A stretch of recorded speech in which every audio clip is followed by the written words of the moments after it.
Hello, movie friends. Welcome back to the show. This is Anthony. And this is James. Today we're going to do an actor spotlight on the career of Daniel Day-Lewis, probably the greatest talent in acting that we've ever had in cinema history.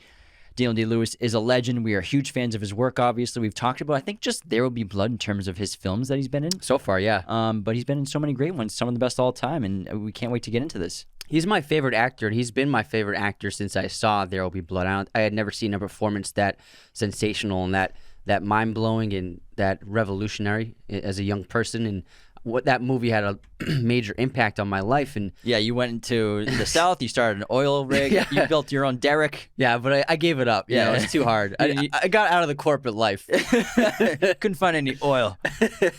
But Daniel Day-Lewis, I think, is he's got to be one of the greatest artists that has ever lived, because great acting is an art form. You know what I mean? It's like being a great painter or a great singer.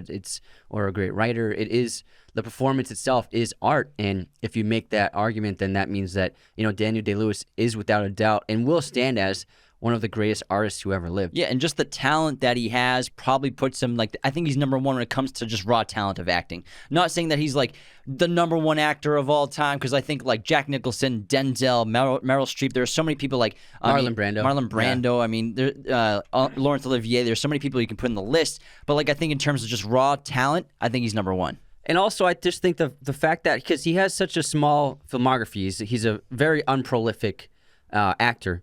He's only got 31 credits, which is really crazy. And I think 10 or more are TV. Yeah, and so he's only made a handful of films. Well, a couple handfuls. Yeah, a couple handfuls, a big handful. Like an armful. Like if you hold like a bunch of balls, he's got like a bunch of like baseballs. You got like an armful of baseballs. Nice. Thank you for the metaphor. Yeah, that was very creative. Well, I had to fix your handful. I just want people to be able to picture in their head how many movies he's been in. Very few.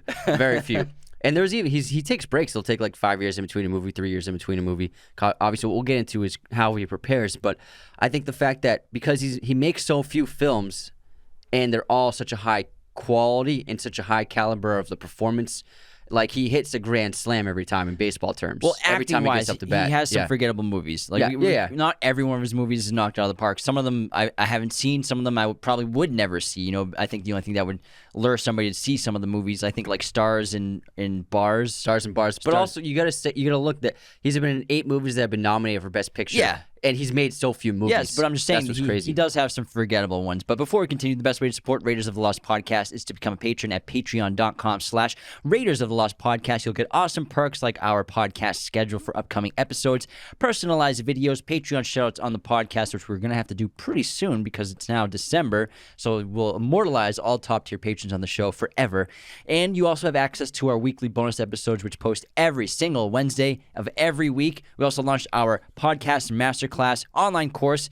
So for anyone who wants to start a podcast or wants to improve their current podcast, our current 22-chapter, 46-video course will give you all of our secrets behind the scenes, what we do on a daily basis to achieve the viewership that we have today. The link is podcastmasterclass.teachable.com, or just go on our website, raidersofTheLostPodcast.com. You can find the link there, as well as all of our other content and merch, our movie posters. Use Podcast 10 to get 10% off that class today. Follow, subscribe wherever you're listening around the world. Thanks so much for watching and tuning in everywhere. And something that really sets Daniel Day-Lewis apart from other actors, not talking about how he acts, but his decision-making and why he makes so few films. The thing with Daniel Day, he's not driven by money. He doesn't make movies to make money. You know what I mean? That's why he's in so few films. Otherwise, he's one of the greatest actors ever. He could have been in as many movies as he wanted to be in. You know what I mean? He could have been making 3 a year if he wanted, 4 a year. Maybe 5 a year. Yeah, maybe 6. Maybe a handful a year. He could have made boatloads of money is where I'm getting at. You know what I mean? Yeah. And he did demand a certain amount of contract of a fee, but like his quote was never very high. It was only a few million in his later acts of his career of getting a big paycheck. I think that with Daniel Day-Lewis, he's just much more interested in the craft than earning a living with it. I think that he's in crafts in general, because he's developed so many crafts outside of acting on his own as well. So I think that he only chose projects, and we should probably speak in the past tense because he's retired now. He only chose projects that really interest him after he reached a certain point in his career. Obviously, when he was young, you have to take whatever role you can get to get a resume going and a portfolio of work. But then when the world saw his talents, he was able to basically do whatever he wanted. And the way he chose his roles, I think, was just based upon, is this what I want to commit like a year of my life to? Do I really feel so passionate about this role and this part that I really want to commit to it? And he's fallen out of the love of acting multiple times. He retired from acting twice. Most recently, he retired after Phantom Thread. I think he might be done for good. It seems like it. But he also retired after The Boxer, the boxing film he made. And he retired for 5 years, and he became a cobbler. And he trained as a cobbler in Italy with a renowned cobbler. I think it is like an elder man who was just like one of the most respected cobblers in Italy. And he had his own business, and he was just making shoes for 5 years, living in Florence. He didn't want to act anymore. And it took Martin Scorsese to kind of coyly bring him out of retirement to play Bill the Butcher in Gangs of New York, because that part was probably so alluring he couldn't say no to it. For sure. So I think that Daniel Day-Lewis is driven by his ability to, how interested he is in whatever craft he's doing. So let's do a little bio on the great Daniel Day-Lewis. How's that sound? I love bios. Sir Daniel Michael Blake Day-Lewis. He's a knight. He's a knight. Was born on the 29th of April, 1957, in London, England. He's an English actor with dual British and Irish citizenship. In June 2014, Daniel Day-Lewis received his knighthood for services to drama. Born and raised in London, Day-Lewis excelled on stage at the National Youth Theatre before being accepted at the Bristol Old Vic Theatre School. And then he shifted between theater and film for most of the early 80s, joining the Royal Shakespeare Company and playing Romeo Montage and Romeo and Juliet. He played flute in A Midsummer's Dream, and then the title role of Hamlet in the National Theatre in London in 1989. I think that's the production where he actually broke down crying when he was playing Hamlet during one of the plays, because he actually saw his father as a ghost-like figure in his mind. Then he made his first film appearance in 1984 in The Bounty, but he also has, I think his first film appearance is uncredited in, what's it called? He was a kid. Sunday Bloody Sunday, 1971. 1971. He has an uncredited role. And then let's see what happens after that. He then obviously got a ton of critical acclaim. He was in My Beautiful Laundrette in 1985, then A Room with a View in 1986. From there on, The Unbearable Lightness of Being. And we'll go through the rest of his filmography and career because it's just been legendary ever since. He's the only actor to have won 3 Academy Awards for Best Actor in a leading role. So Jack Nicholson also has 3 Oscars, but 2 of them, I believe, are for supporting roles. And then he also has 4 BAFTAs. He's got a couple Golden Globes, but who cares about Golden Globes? Daniel Day-Lewis has just built. He only has a couple? Yeah, he's got 2, which is crazy. That shows you how much stock we should put in the Golden Globes in wins and nominations.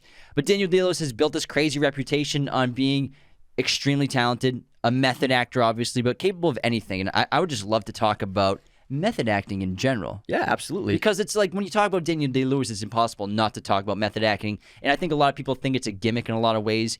And I think some other actors try to use method acting to their disposal as well, like Daniel Day. But I think for him, it's not about like, oh, I'm a method actor. I can't wait to tell people about it. I can't wait to do interviews about it. I think it's just a tool that he uses to become the characters that he creates. It's just something in his arsenal that's effective and helpful for him. And I don't think anyone really takes it as seriously as him. You could say that like Heath Ledger was pretty close, probably. Joaquin kind of on set. Well, Heath wasn't in character when he wasn't making the movie. True, I know, Yeah. but still, like De Niro. But De Niro was close Yeah. like that too. But Heath Ledger, in terms of like living as the Joker for like a month to get into character, I would say that's method acting for sure. But not as extreme as Daniel Day, who's staying method his entire life for the entire production. Then Christian Bale's another example of method acting too. I mean, even Forrest Whitaker and Natalie Portman, a lot of actors have practiced method acting, but I don't think anyone's done it as extremely as Daniel Day. And the thing about method acting, and like you said it perfectly, where he doesn't like want to showboat about it. He never really wants to bring it up. It's people bring it up to him. You know, Yeah. People are talking about it. He never wants to talk about it. He's actually a very private person. He has a flip phone. You know, he doesn't care about the press. Is that why you had your flip phone? Because No, I got it, and then I saw that he had one, and I was like, "Whoa, that's awesome!" can't wait to maybe meet him one day. We'll bump into each Maybe other. we're like kindred Hey, spirits. man, you got a flip phone too? Nice, dude. You got some forearm tattoos? Sweet, dude. Let's T9 each other. But in terms of method acting, De Niro is someone who I think is the closest in method acting that Daniel Day was. Actors like Meryl Streep, Christian Bale, and Heath Ledger, they're method actors, but when they're not on set, they're not in character. Like, and he didn't live as the Joker. He just lived in a hotel room and, got tons of ideas and created created the character for a moment. He wasn't the Joker. All right, yeah. So, but Daniel Day, De Niro did it as well, where you live as the character. But De Niro wouldn't do it as long as him. For every role, I don't think. Exactly. Like, he's not doing it for Meet the Parents. But Daniel Day-Lewis, he inhabits the role and he lives as the character he creates throughout the entire pre-production and production phase of the film. And sometimes it takes a month to finally get rid of the character. So, like, for Abraham Lincoln, he moved down to Virginia and he was living as Abraham Lincoln 6 months before they even started filming. There's a great photo we saw. It was a viral photo of he was just in a coffee shop as Abe Lincoln, like looking out a window, thinking whatever he was thinking, and then someone took a photo of him. It looks like Abe Lincoln in a contemporary setting. And the thing is, I think that what contributes this to him, for him as opposed to any other actor, is you could say that Daniel Day-Lewis probably has the most vivid imagination of any actor who's ever lived. Because it is a world, you're building off of imagination and you're living in an imaginary world. And when you're any kind of level of an actor, and like, it's all imaginary, it's all pretend, it's all kid stuff, It's like kids pretending to be cops and robbers in their bedrooms or out in the backyard. It's the same thing. You're imagining it all. And so I think this also ties to the stage play, a Hamlet. You said that he broke down, he had a nervous breakdown and collapsed on stage playing Hamlet, because in the play, Hamlet sees his father's ghost, and in the moment, Daniel Day-Lewis, I think because his imagination is so powerful, he saw his literal father as the ghost. And that's what really freaked him out. He actually stopped doing stage plays because I don't think that he feels comfortable that wouldn't happen again if he was ever on stage again, because it's only like, it's live, so you can't really say cut and try it again. And so I think that his ability to create such vivid imaginary characters and scenarios and to be able to inhabit the person that he's playing is what really sets him apart in his method acting. And it takes a lot of commitment. Imagine, like, Rebecca Miller, his wife, a great director as well. She directed The Crucible. She literally, like he said in one of his Oscar speeches, he's like, thank you for, like, you've lived with many men in our lives. Because he's literally bringing Abe Lincoln home. He's literally bringing Bill the Butcher home. But he knows where he is. Yeah, he's not character. lost his mind. Yeah, he's like responding to texts and signing off as Abe or from A. Yeah, like he would talk to Spielberg and text him as Abe Lincoln. Or the same thing with Sally Field. He would text her as his wife, Mary, saying, like, talking about the preparations for the film. So he knows what's going on. He knows there's a camera in front of him. He knows that there's technology around him. He knows it's the year in the 2000s, but he just pretends as though he is Abe Lincoln living right here in this moment. Yeah, there's this great quote I found from it. It's, when the imagination frees itself, you have no goddamn idea what's going to happen. So it's not a constrictive or restrictive way of working, quite the opposite. What would drain me much more, and in my case, is jumping in and out of that world that we've gone to such an inordinate length to create for ourselves. So he felt that it's more exhausting to not method act. That's why he does it, and I think it just helps him get more into the character. And so method acting, it's a technique used by actors to completely emotionally identify with the people that they're going to portray. Within the practice, the actor becomes the role and frequently stays in character for an extended period of time. You're engaged not to compartmentalize and fake feelings, but to get yourself to feel the actual feelings you need in each scene. This can lead to changes in psyche and behavior for as long as they inhabit the role. Called The Method, it was developed in New York in the 1930s and 40s by members of the group theater, including Lee Strasberg, Sanford Meisner, and Stella Adler.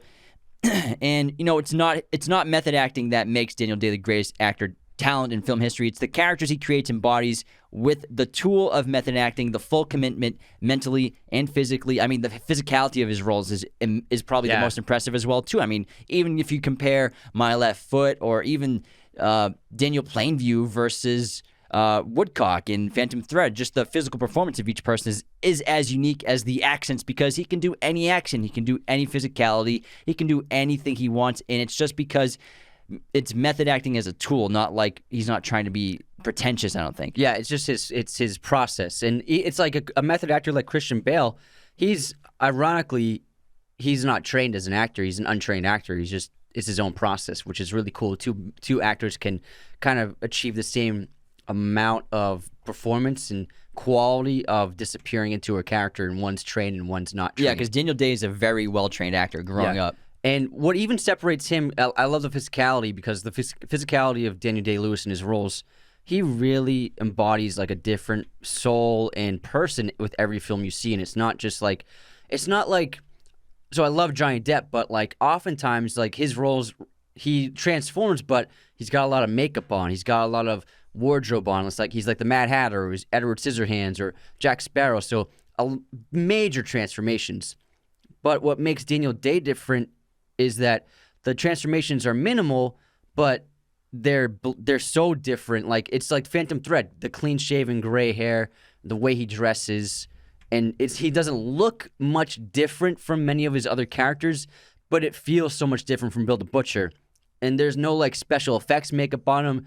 It's just very simple hair differences. That constant frown. Yeah, exactly. He contorts his face. He does different things with his entire body to create that difference from character to character. Yeah, Christian Bale is the closest thing, I think, to Daniel Day-Lewis, because when you see him in Vice as Dick Cheney, different human being. And then even in Ford vs. Ferrari, he plays a real-life person. He doesn't have any makeup or prosthetics on, but he just looks like a different human being just because of what he does. Some other popular examples of method acting. Obviously, we've heard the stories of Jared Leto and Suicide Squad as the Joker, sending all the crazy, weird gifts to his castmates. Like he sent like dead rats or something like that, and I think used condoms to everybody, which is pretty messed up. That's pretty pretentious. I mean, I know you want to get into character, but and you want to create this divide with the cast and crew and everything, and have that. But dynamic. You're not really the Joker. Yeah, you're not actually the Joker. Another great example is The Last King of Scotland. Forrest Whitaker took on the role of dictator Idi Amin. He actually moved to Uganda to learn how to talk to how the people talked. He even learned how to speak fluent Swahili and spent time with Amin's close friends and family to master the character's mannerisms.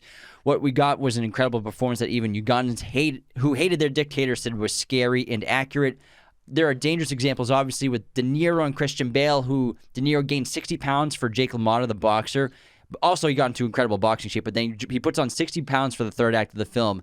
And obviously, everyone's concerned about his health because that's a serious thing to do for your body. He did it in 1 month by eating pasta in Italy. That's crazy. So it must have been a good time. Yeah. Christian Bale lost 65 pounds on a strict water, coffee, and 1 apple a day diet for 4 months for his role in The Machinist. And we all know about all of his other crazy body transformations. Black Swan, Natalie Portman utilized the method acting for her performance, and she said that she was afraid during the production of Black Swan that she might actually die. She lost 20 pounds for the role, and Natalie Portman was already a very lightweight, petite actress, and was basically only eating carrots and almonds and spending 8 hours a day in rehearsals. So she got, I think she was under 100 pounds easily for that role too, and she's probably like 5'2". Yeah, I believe it because she is petite. So yeah, she could definitely get that low. So method acting can get dangerous for actors, and especially if they take them to extremes like a lot of these people in these films did. Yeah, like Christian Bale, I'm sure he has very troubling heart conditions, or heart problems. I mean, if you lose weight and pick up weight like that drastically, it's not good for your heart. And I saw this quote with him and Matt Damon. They were doing interview press for Ford vs. Ferrari, and Matt Damon was like, "Yeah, we were like chatting one day, and then all of a sudden he got a call. He's like, "Oh, sorry, fellas, this is from my heart doctor." And then he ran away. Matt Damon was like, "Damn, shit, what's wrong?" It's funny because in the film, Matt Damon's character Shelby has the heart problem. Exactly, yeah, the irony. Ironic. But Daniel Day, he never really put on weight. I think that the reason for that is most of the characters he played never were large men, and a lot of them were set before, even the 1900s. So the heaviest person he's played in a movie is probably in The Boxer.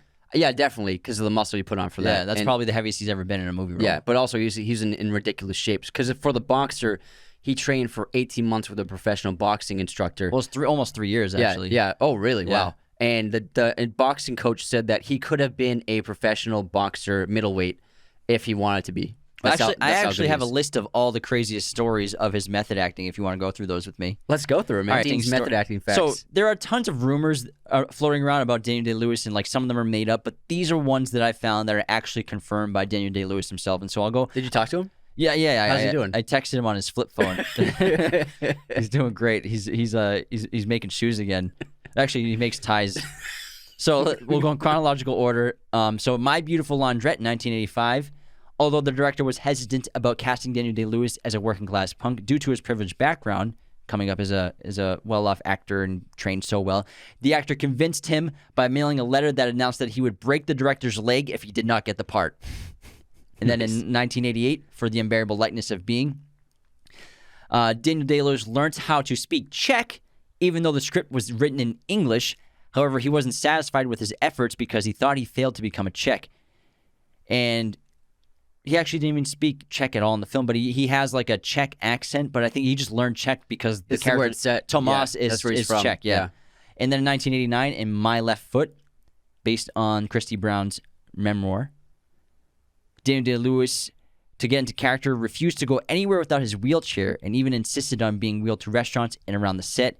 And he even was fed by people on set because he had cerebral palsy, the character, so he kept going at that method on set. He also broke 2 ribs because he was hunched over throughout the entire production, and that ended up like dislocating his ribs. Yeah, and he was communicating to people on set with a typewriter, I believe, that he was just typing on with his left foot.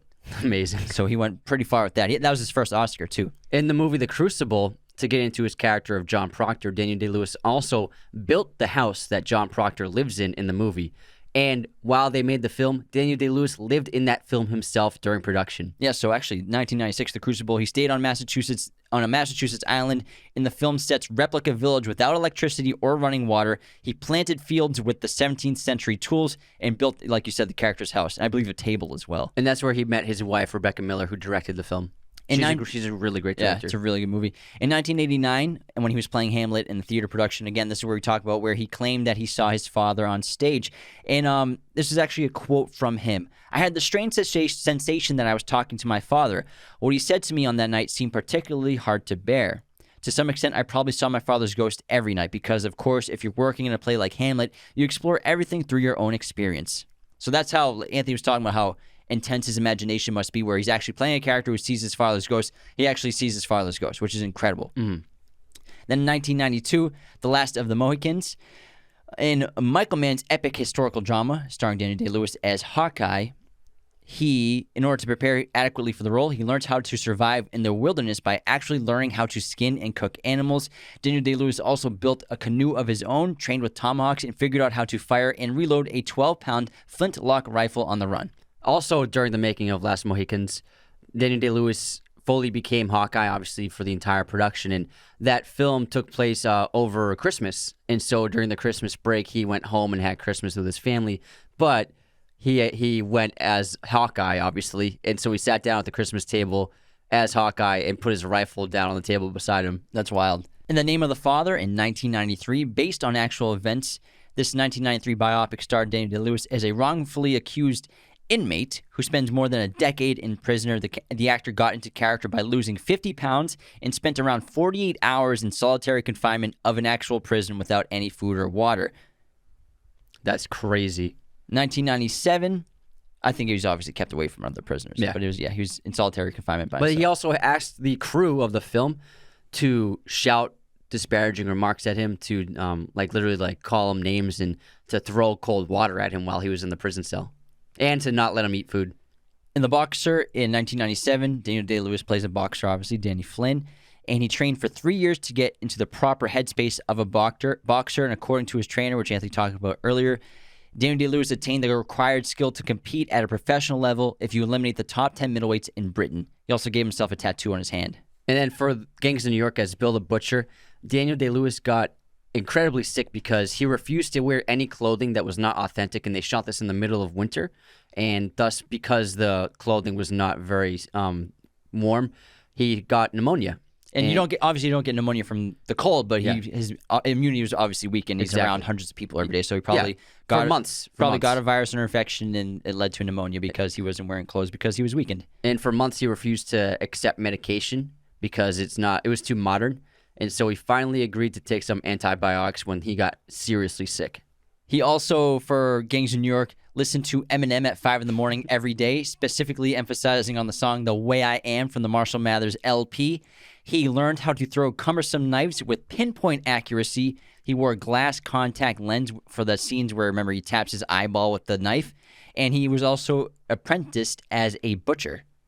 For the movie Phantom Thread, to prepare for his role as Reynolds Woodcock, he became an apprentice dressmaker of couture dresses, which is it's a high fashion handmade dress. It's very, very expensive kind of dress. And, under Mark Happel. Yeah, and he was the costume designer for the London Ballet. New York City Ballet. New York City Ballet, I'm sorry. And so he trained with him for over a year as his assistant, as his apprentice, and then he finally made Phantom Thread. Yeah, and then he actually even made his own dress that his wife has actually worn to events. That was his final preparation for the film, was to just create a complete couture dress by himself, which is a really very difficult thing to do. Yeah, so he sketched it and made it himself. Super impressive thing to do. And I think the sketches in the film are actually of his that he's made. Yeah, all the sketches in that scene when he brings Volma back to the house, those are all by his own hand. Thanks for confirming.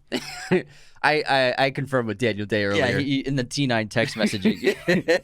In The Ballad of Jack and Rose, which came out in 2005, to prepare for the role, Daniel Day-Lewis learned more about isolation by living in a shack without his family for most of the production. He also built a kitchen table, and he played an iconoclast living off the grid, so he actually really did it. In There Will Be Blood, this is actually a very funny one.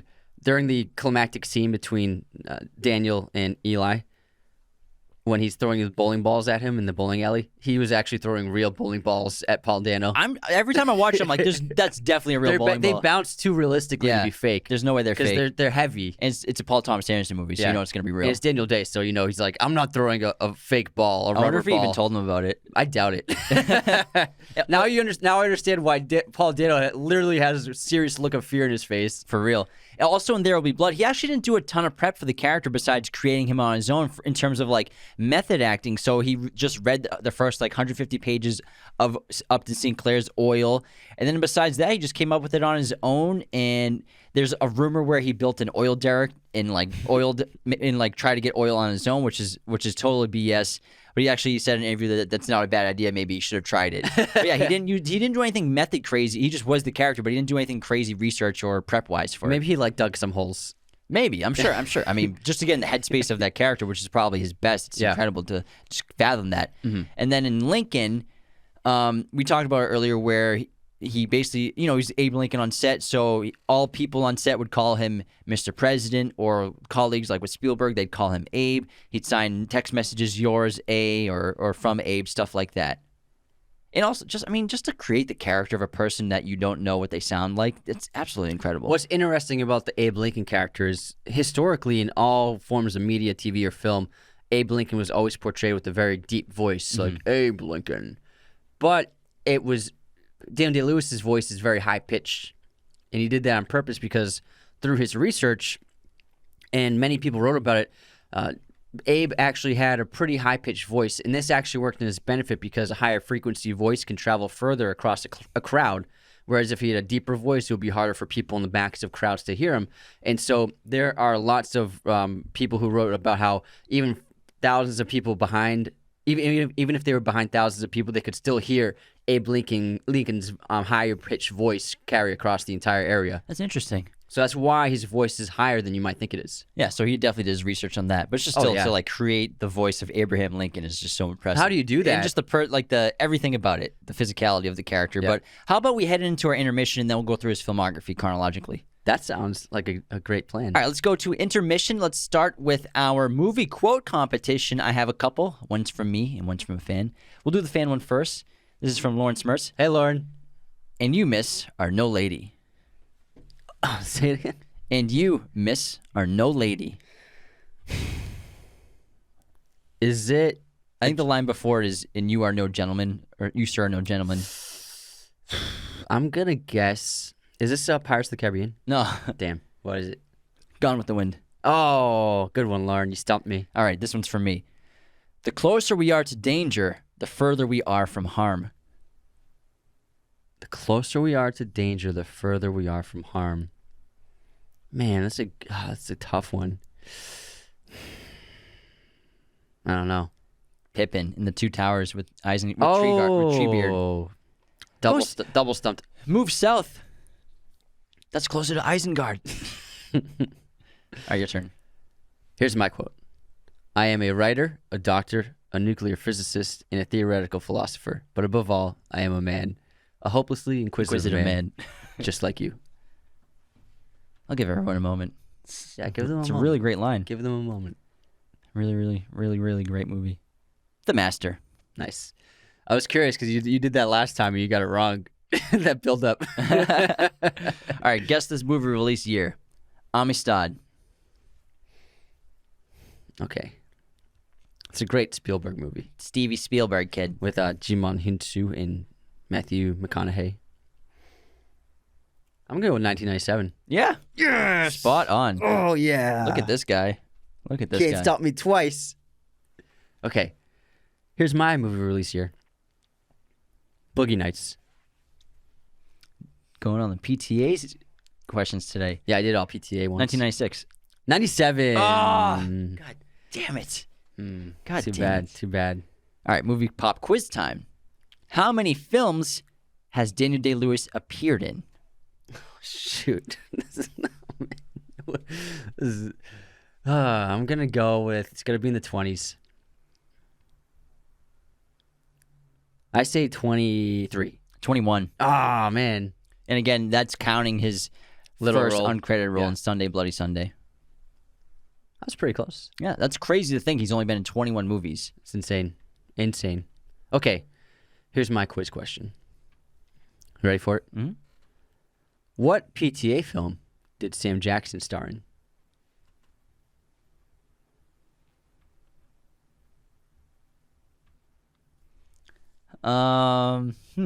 Let me rack my brain. Racket Man.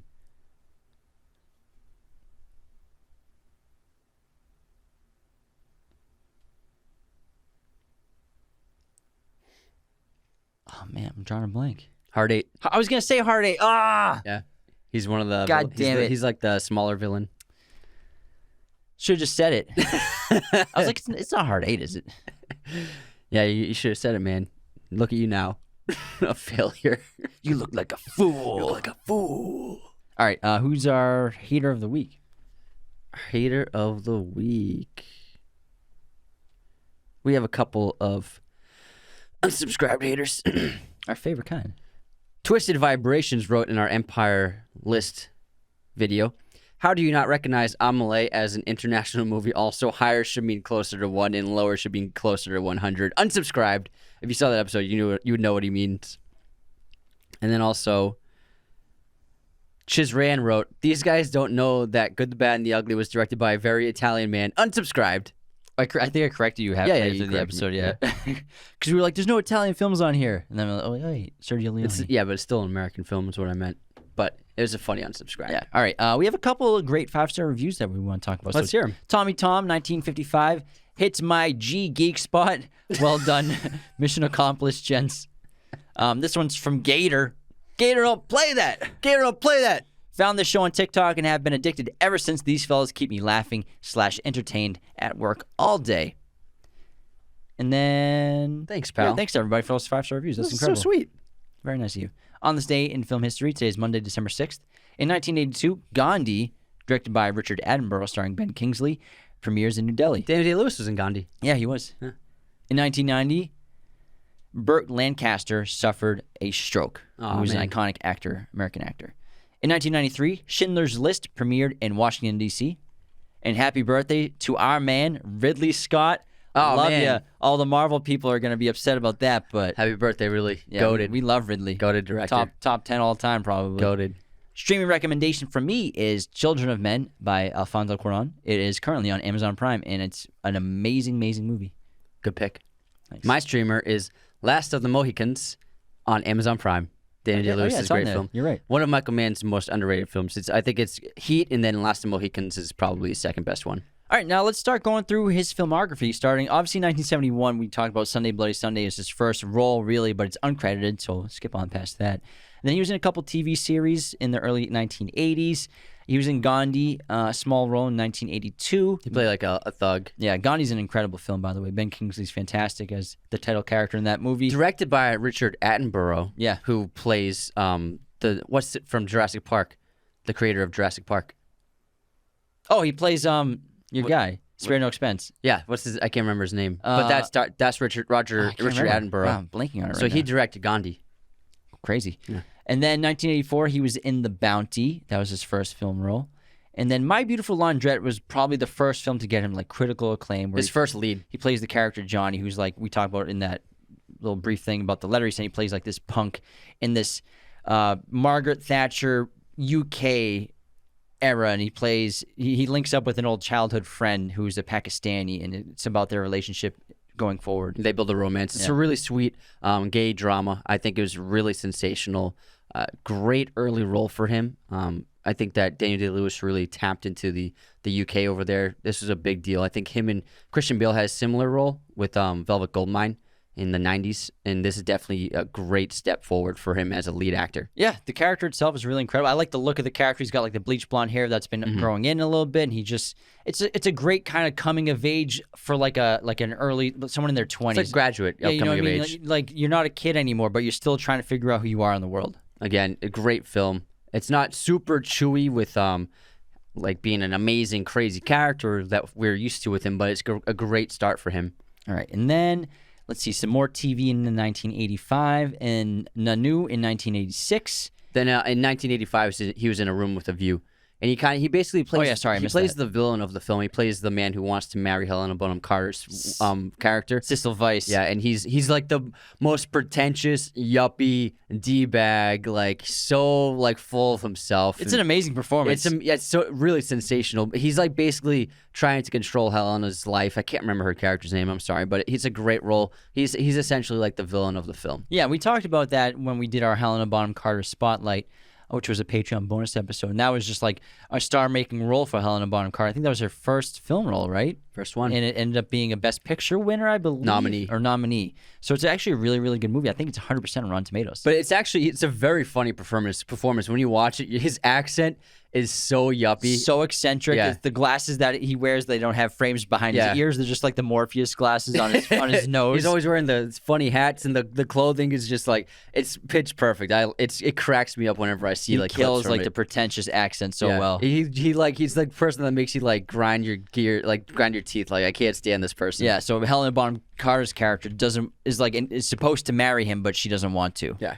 And it's like a little love triangle going on.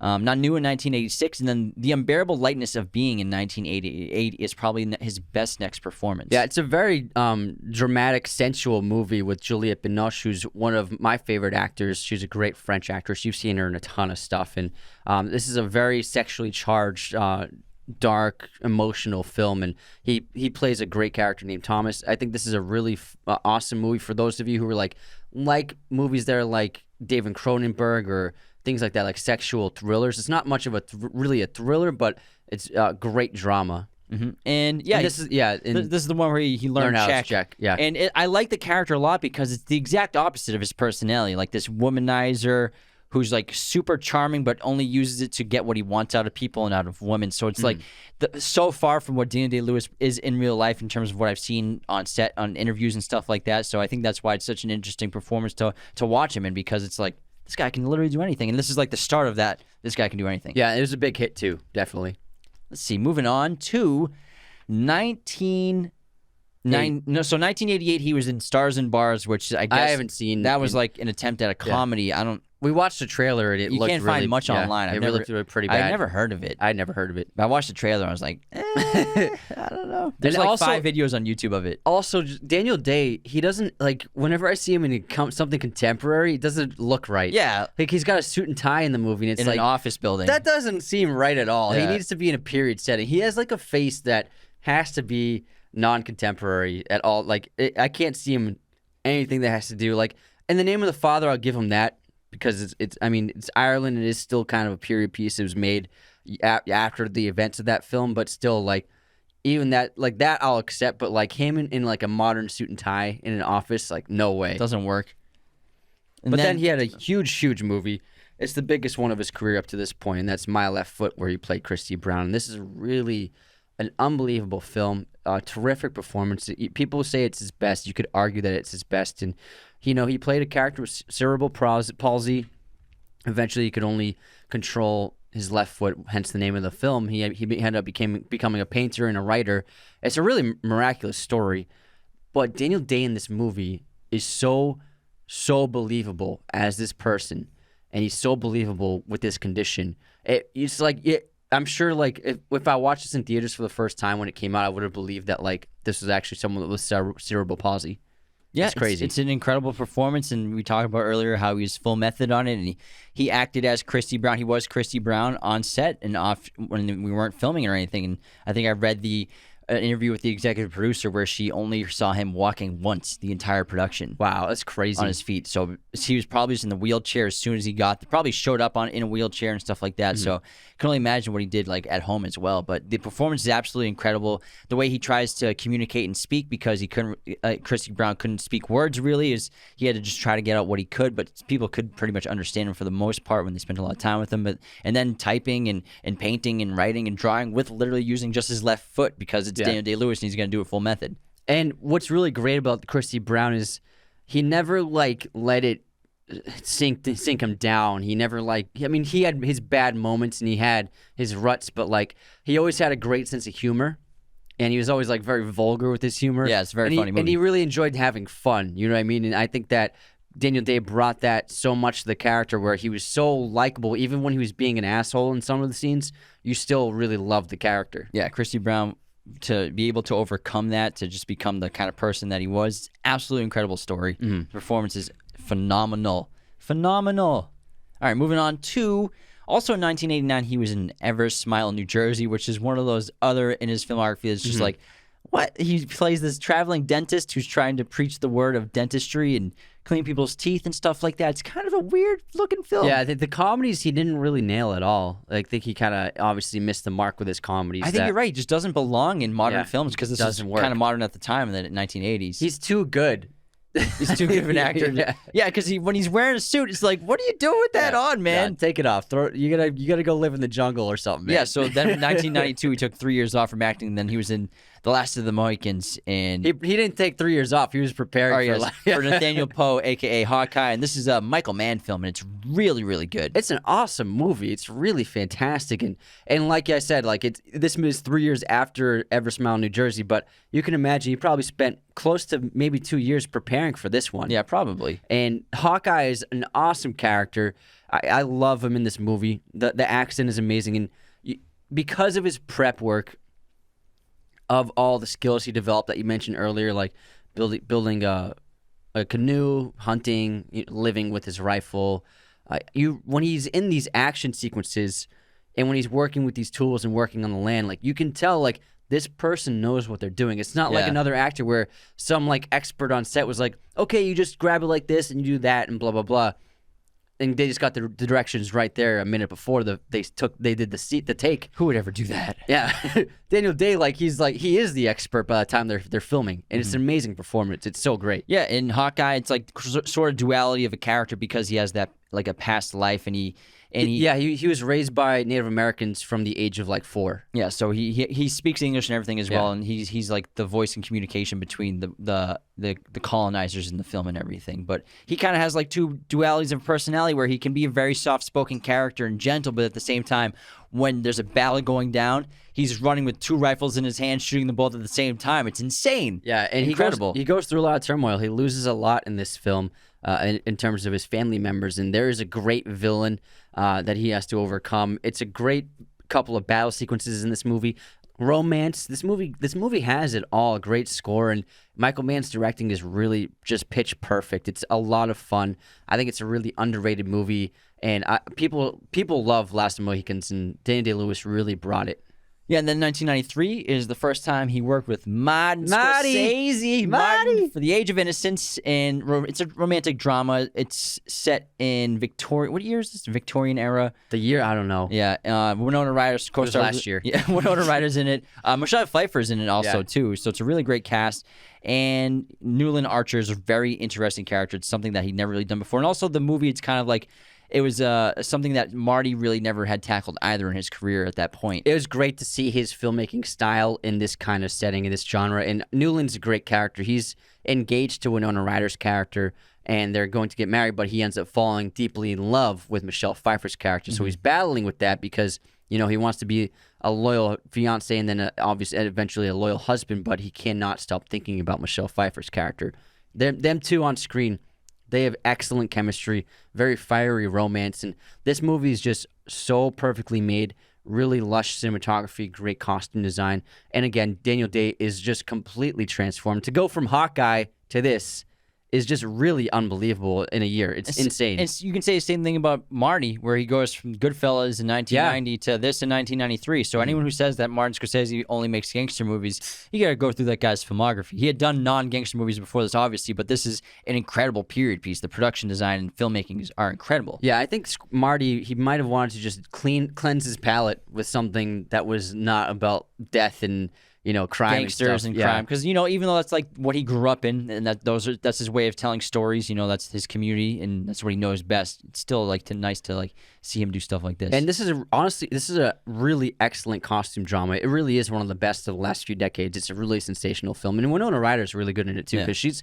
acting opposite Daniel Day-Lewis in this, and he was Daniel Day-Lewis by this point in his career. Yeah, it's he a had big won deal. an Oscar, so even though he was in Eversmile, New Jersey. But it's a great film. And then in 1993, also In the Name of the Father came out, and this is an incredibly powerful film. It's got some of the best acting you'll ever see. Like the scene with him and his father in the prison. Yeah. It's so good. It reminds me a lot of that scene of Fassbender and the priest in Hunger.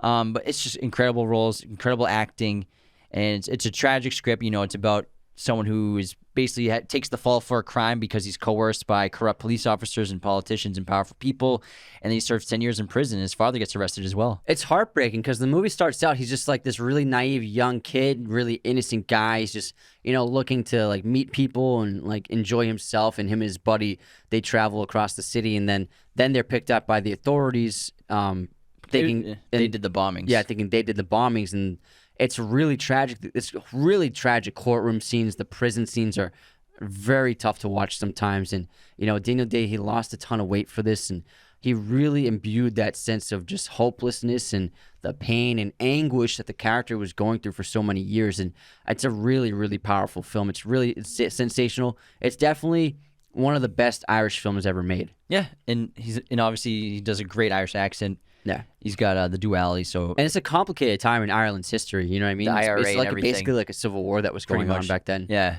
and it's also why I really want to see Belfast. Kenneth Branagh's new film. That looks great. Can't wait to check that out. All right, next up we have The Crucible, and this is the film where he met his wife Rebecca Miller. Right? She directed this. This is the first time they worked together, I believe. First time. Yeah, so he stars as John Proctor. This came out in 1996. And we went to Catholic school, so we read this in school, The Crucible. Yeah. Well, it's a very famous play about witch hunts. And in the film, something strange happens to one of the girls, like they get very sick or something, and then she claims witchcraft. And then eventually, a group of the girls end up pointing fingers at several citizens of the village as witches and guilty of witchcraft. And then it begins this hysteria of people becoming guilty and being put under questioning, and it's a very troubling time in this country's history back then when there's no science, and so people thought witches were real, and they used that as an explanation for things that were hard to understand. And he plays the husband of a woman who's dealing with this as well, and then he eventually has to face the he has to face the consequences of the girls turning because on he him has as an well. affair, but he breaks off the affair with his lover, and then she's which is the one that starts to spread the rumors. Winona Ryder. So she's the one that spreads the rumors that the other one is a witch, and so then they have to deal with that, and they try to frame Elizabeth, the character, for witchcraft. Yeah, and then it's a great scene where he has to face the persecution of the entire village. It's a really incredible performance. It's a tough role. It's a very famous role as well, John Proctor. And he just killed it. It's so good. And what's her name? I can't remember her name from the Bourne movies. She plays her. What's her name? I can't remember. I'm sorry. She plays Proctor's wife. Joan Allen. Joan Allen. Thank you. Got you. Thank you. That's her name. Joan I Allen. don't know how that popped in. Yeah. All right. What else do we have next? So then, in '97, he played the character Danny Flynn, who is a character who was released from prison after serving 14 years. He was in the IRA. And then as he comes back out of prison, he has mixed feelings from his community. And those who don't know, the IRA was the Irish Republican Army, who they were trying to get rid of British rule in Northern Ireland at the time. And so his character went to prison for acts serving in that organization. Terrorist acts, yeah. And then he comes back out of prison and decides and becomes a boxer. And this is a really great sports film. It's a very underrated boxing film. Daniel Day-Lewis. The thing with boxing is It's like Rocky. I love Rocky, but it's not like accurate in the portrayal of boxing, like realistically. You mean the montages haymakers? of him training in the cabin in Russia isn't real? No. I'm talking about the actual fights. Oh, okay. The like haymaker choreography. after haymaker after haymaker. You mean a 5'8" Italian man weighing 160 pounds can't take all those punches from Apollo Creed, who is the most ripped person alive? And just that no one's keeping their arm, no one's blocking anything, and it's just money shot after money shot. But this movie, I think, did a really fantastic job of accurately portraying boxing, and especially the boxing of the era. exactly, and also Daniel Day-Lewis with his performance as the boxer. Because the thing with boxing is, like, when you're fighting, you want to hit them, but you're also you're trying to avoid being hit by them, and you're constantly getting ready to react. And there's like this tension that you have of like, if you're gonna go in, you got to be ready for like someone to strike back as well. And I think in the boxing scenes, he did a great job of really showing that tension as a fighter of not just. It's not like this is a choreographed fight and they're just doing it clean. It's like he's throwing a punch, but then he's like, afraid of getting hit, so he's like backing away or He's playing defense. Countering. Exactly. Seems real. So it seems so authentic to what real boxing is, and not completely choreographed. Exactly. But yeah, he's incredible in this movie. It's one of the best boxing movies ever made, I think, and he just does a tremendous job. And we always talk about how a lot of actors they get that great boxing role. I mean, Jake just had it with Southpaw. De Niro's got his with Raging Bull. Obviously, Sylvester with the 17 Rocky movies that he's made. So we love boxing films, and I think they're the most interesting in terms of sports films because it's about just one sole person rather than a team. So it's a little more interesting story-wise. Even Russell Crowe has one. It's great. What's the one he's in? Cinderella Man. Yeah, Cinderella Man. It's a really good movie. So I love boxing movies, and I think this is great. It's the ultimate conflict, you and against one other person fighting until the other one can't fight anymore. It's a great conflict. And Daniel Day-Lewis even got a bunch of hand tattoos in this film for real. Yeah, he did one to himself. Yeah, so the tattoos in this movie he still has to this day on his hands. All right, then he retired from acting after this. But guess who convinced started making him? shoes. Started making shoes, and also there was a time where he was woodworking, making furniture. And so obviously, if someone's going to coax you out of retirement from acting, it's going to be Martin Scorsese for Gangs of New York, playing Bill the Butcher. I'm sure we've all seen this movie a bunch of times. It's one of Scorsese's best. I think a pretty underrated film in his catalog. It's absolutely incredible with Daniel Day-Lewis and Leonardo DiCaprio, just the two leads of this film. And Leo's amazing in this movie, sensational. But Daniel Day-Lewis, what he created with Bill the Butcher, I don't know how he didn't win Best Actor for this. He got a nomination. Yeah, it's crazy. But it's probably his most chilling role, most terrifying role. Maybe because of the content in terms of what he's doing in the film, that's why he didn't win. But man, he is the most terrifying character of like I've ever seen. Can you look up who won over him? Yes. And in this role, so he had retired, and then Scorsese he wanted to make this movie, but he couldn't find an actor for Bill the Butcher. He had Leo, but they were having trouble finding someone who could really pull off the Bill the Butcher role. And then he and his producers were like, Daniel Day-Lewis would be good for this. Like, where is he?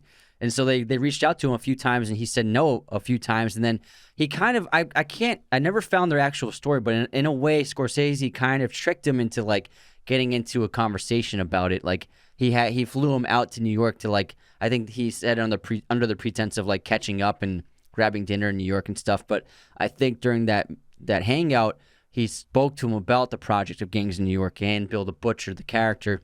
And I think Scorsese knew that because they had worked together before. If I can pitch him this character, I think he'll be fascinated by it and want to play it. And he was right.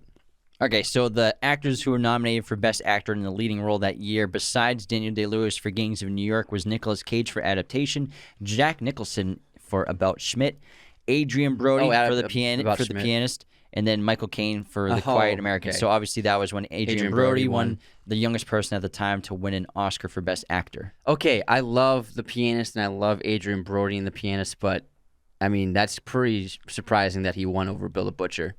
Both incredible performances, though. Yeah. I mean, that's kind of up in the air, It is, yeah, it is, but still, Bill the Butcher, I got to give it to him. But Adrian Brody was absolutely amazing, and I have no problem with him winning an Oscar for that performance. Yeah, but I mean, Gangs in New York, it's such a good movie about the 5 points in New York and what a Wild West world it was to live back then, and like how fortunate we are to live in the time that we're living in now, especially like when the Irish were coming over at that time, then even after that, and then in the 1880s and 90s when the Italians were coming over to America and the hardships they faced and how difficult it was for them, just to see what it was like coming to America, how hard it was to be an immigrant in the 19th century. It's like life and death every single day. Oh yeah, absolutely. And this was even before the Industrial Revolution really capitalized the country. You know what I mean? Post-Civil War. Yeah. So there's like this Turn of the weird, century. there's this weird feel even in the northern states and cities. It seems like in this communities. It's a fascinating character too. Bill the Butcher. He makes the movie, and I love DiCaprio in this film, but it is Daniel Day-Lewis's film, and I think it's one of the best performances of all time. The accent is so incredible when you hear him talk. It's like with this American. I can't do it with this incredible accent. The look, the mustache, the wardrobe, the silly looking outfits, and then the hair, the greasy hair. He's like a wild animal. Yeah, and he didn't shower at all during the production as well. So his hair was really greasy like that for real. and there's that great story where DiCaprio and Scorsese convinced Daniel Day-Lewis to go out to dinner with them one night while they were filming, and they went to dinner in New York at a nice restaurant, and Daniel Day-Lewis went to dinner as Bill the Butcher, and Bill the Butcher outfits and Bill the Butcher outfit, and he terrified the waitress. And I can really imagine what his order was. Probably just like a rare steak. Rare steak.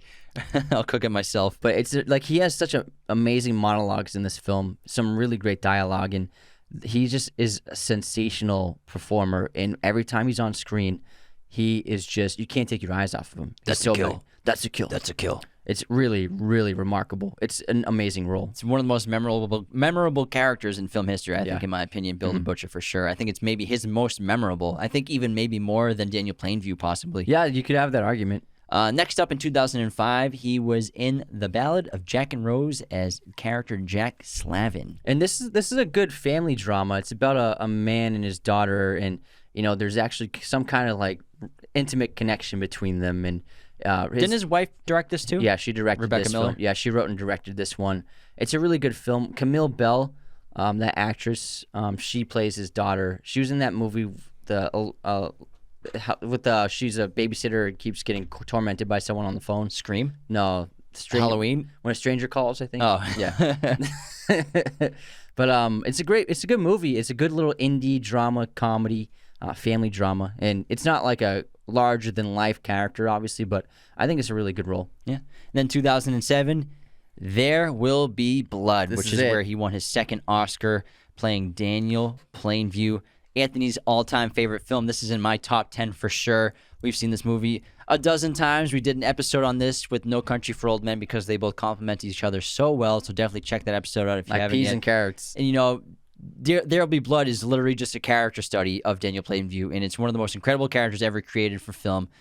Daniel Day-Lewis just went full on into this role, and I love every second, every single frame that he puts into this performance. Even just the first 15 minutes, there's no dialogue spoken. It's just Daniel Plainview as a poor man just trying to find silver in a mine and then just grow his business of oil and getting to oil eventually. It's just the physicality of the performance, and just then the accent and the voice and the improvisation and the acting. Everything about this character that he created is incredible. Yeah, it's such an amazing movie and such an amazing performance. And the Daniel Plainview is such an interesting character.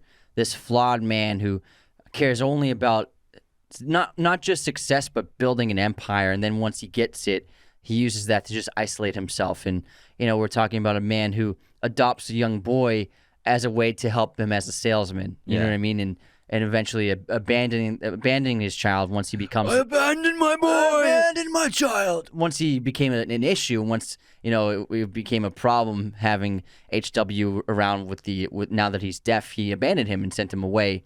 It's a flawed individual. I think it's one of the greatest character pieces ever put on film. It's one of the greatest... I think it could be the greatest performance of all time. It's really, really sensational. Really, it's an unbelievable role. Really, really great dialogue, really great situations. I love the rivalry between he and Eli.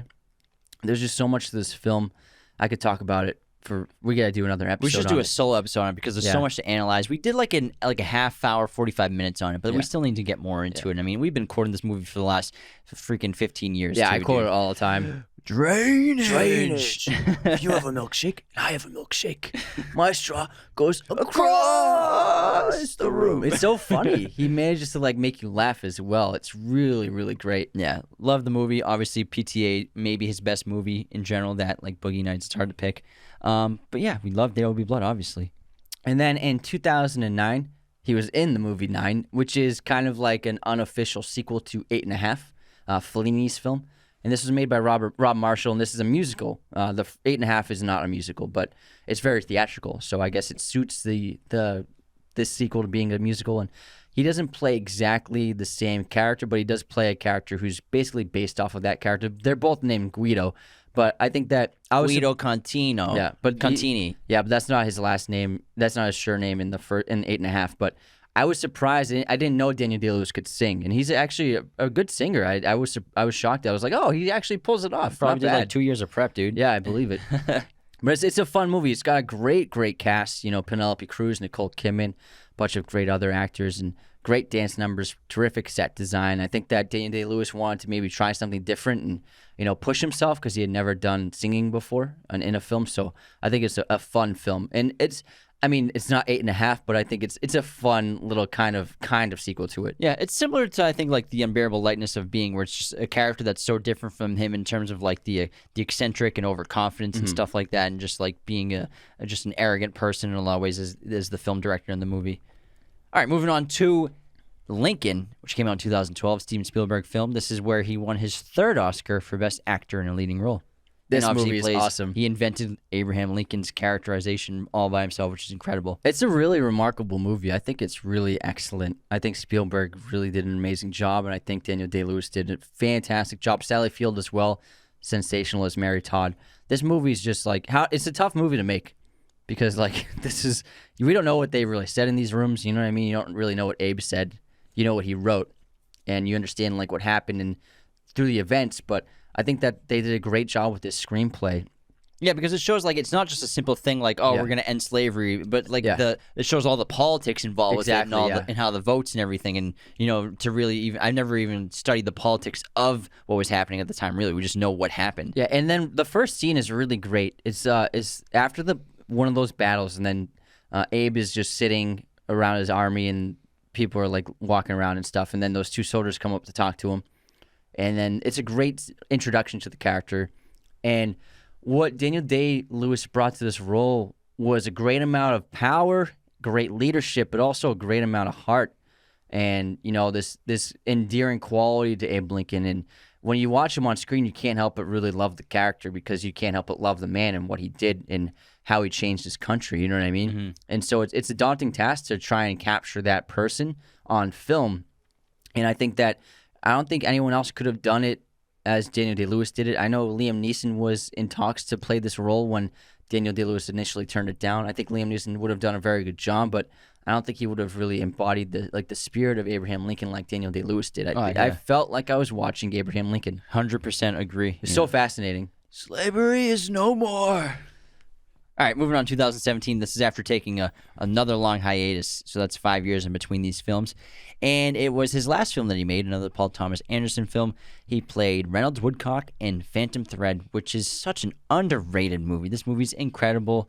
He plays this silver fox fashion designer who just has these meaningless relationships with women until he meets a woman who wants more out of him, and it's just kind of about their back and forth in their relationship as it grows and ends and grows. He's a man who's obsessed with control, you know what I mean? And he's always controlled the people around him, and then he finally meets someone who he can't control, and that actually drives him mad at first, but then drives him dependent upon them. And enticed by it, and addicted to being dependent on her. Exactly. And if you haven't seen the film, I don't want to give away the big twist that happens about an hour and a half into the film. But it's a really, really great concept for what ends up happening, for the entire point of what the film is. I think it's really awesome. And this movie is so beautiful, so well crafted. Paul Thomas Anderson filmed this as the cinematographer with his grip, so they were a team effort as the cinematographer. So PTA basically filmed this himself, essentially. It's so well done, so well acted. This actually got nominated for a bunch of awards. I was surprised because PTA usually doesn't get nominations. There Will Be Blood did, but Boogie Nights did, but he doesn't often like his movies. All of his movies deserve to get nominated, but they never do. Especially like The Master, that should have been nominated for a ton of stuff, but that went under the radar. And it's got a really amazing score by Johnny Greenwood. But I really love the character of Reynolds Woodcock. I love the accent. It's nice to hear him with it's not his accent in real life, but it's pretty close to it. And so I think that gives you a little bit of a personal connection to Danny Day-Lewis in the role, seeing him with a British accent. But the character is really fascinating. This guy who's in love with making clothes, also someone who has mommy issues, which is why his relationships with women are the way they are. Yeah, he's haunted by the memory of his mother. Dependent on his sister, you know what I mean? And one of my favorite scenes is like, when someone, and he's so controlling, like when she's like rubbing butter on her toast, he's like, it's as if you rode a horse through the room. You can't stand like the noise or being bothered. I can't start the morning with a conflict. Yeah, he's a big baby, is what he is. He's essentially like a immature man-child, you know what I mean? And he can't handle stress and he can't handle conflict, even if it's something as small as like just being mildly annoyed by something. He blows up about it. So I think it's a really funny character. It's fun to laugh at him sometimes. Yeah, it's a really, really great performance, for the hungry boy. If you know what I mean, you know what I mean. But also, so that's his last film, and he retired. So I bet he comes back. I bet you Scorsese lures him back again. I don't know. He's pretty old now. He's in his 60s. The thing so he's retired twice, and I'm not sure why he retired the first time, but he retired this time because he suffered like a Great Depression after this film. He always suffers depression after his roles when he's trying to get rid of the characters. And it's very similar to the character Reynolds after he finishes that line of clothing and they do the show, and then he can't get out of bed for like a week. You know what I mean? I think that PTA drew that inspiration from Daniel Day-Lewis himself, because I'm sure he saw that happen to him after playing Daniel Plainview.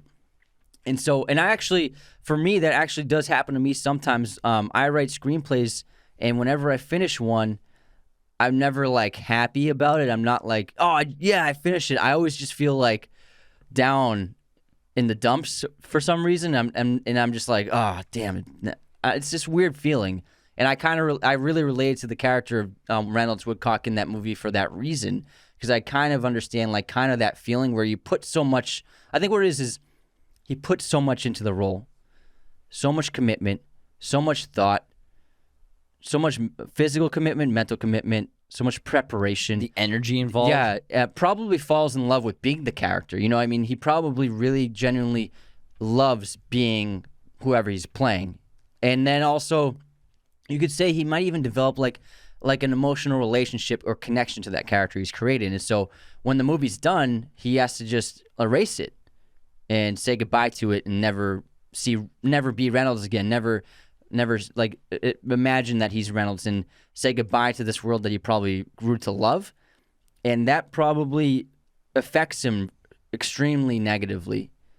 And that probably causes his intense depressions. And I think I bet he has like withdrawals. Yeah, definitely. And so I think that because in Last of the Mohicans, Michael Mann has a quote where he said, Danny Day-Lewis told me, I don't know how not to be Hawkeye. Yeah, when you live like that for so long, then like you're going to have withdrawals from emotionally being that person, identifying as that person. I actually just found this quote from him. So this is after he quit the first time. He said, I didn't want to get sucked back into another project. All my life, I've mouthed off about how I should stop acting. I don't know why it was different this time, but the impulse to quit took root in me, and that became a compulsion. It was something I had to do. So it's something that he probably thinks about constantly. And I think just it's like identity withdrawals probably. You're that person for so long, and then you have to flip like a flip of the switch. You have to turn it off. You have to stop living like Hawkeye in the woods, and now you're just going to go hang back out. To life, you're gonna watch, back to normal life. TV.